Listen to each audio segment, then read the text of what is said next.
AI can't write comedy, Tina Fey tells Edinburgh TV Festival. Saturday Night Live star Tina Fey said she is not worried about artificial intelligence, AI, taking over from comedy writers.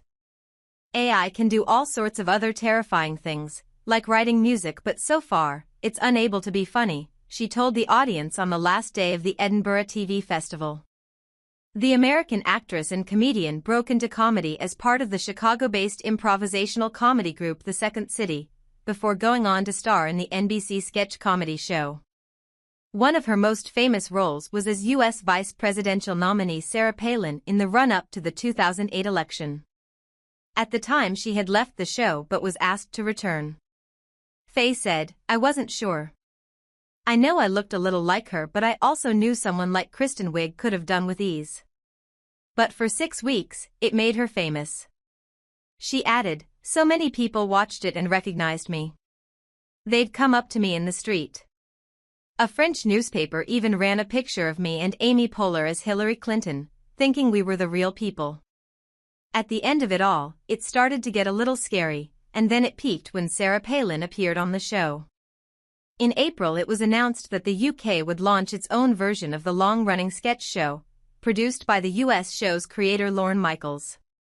Graham Norton, who shared the festival stage with Fey, said he didn't believe that British writers would stay up all night on a Tuesday, as they do in the US, to finish scripts in time for the Wednesday read-through. But Fey said, "Here's a dirty secret. You don't have to do it that way. You could start in the morning." Fey, who created 30 Rock, also revealed former Prime Minister David Cameron had wanted to speak to her about British shows while he was in power. She recalled, "After 30 Rock ended, like a year or two later, I was way out in Brooklyn working on this show called Unbreakable Kimmy Schmidt. I was very happy to take a break from being on camera, jeans and dirty hair every day. And I got this call from someone at NBC that said if you could come into Rockefeller Center, David Cameron is here and has requested to meet you." He was the current Prime Minister.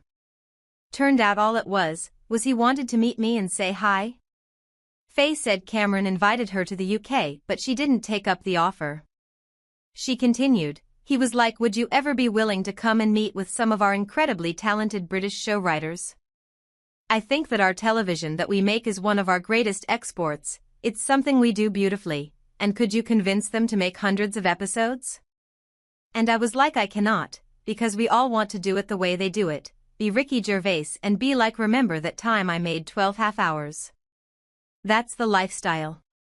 Meanwhile, Fey described her latest show, The Four Seasons, which is based on a 1981 film, as an exercise in restraint.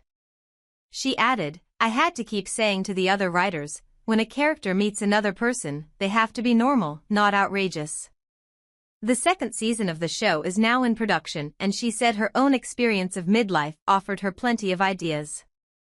Fey said, "I'm 55 and stuff can happen at that age and some of it is terrible."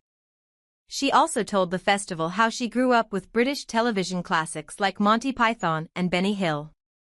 And when asked to name her favorite shows of the last 50 years, Fey nominated Absolutely Fabulous and I May Destroy You.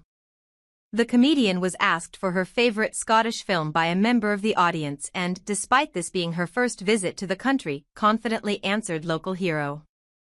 Fey also revealed she was keen to return to the UK to tour The Restless Leg, the show she created with Amy Poehler about their 30-year friendship.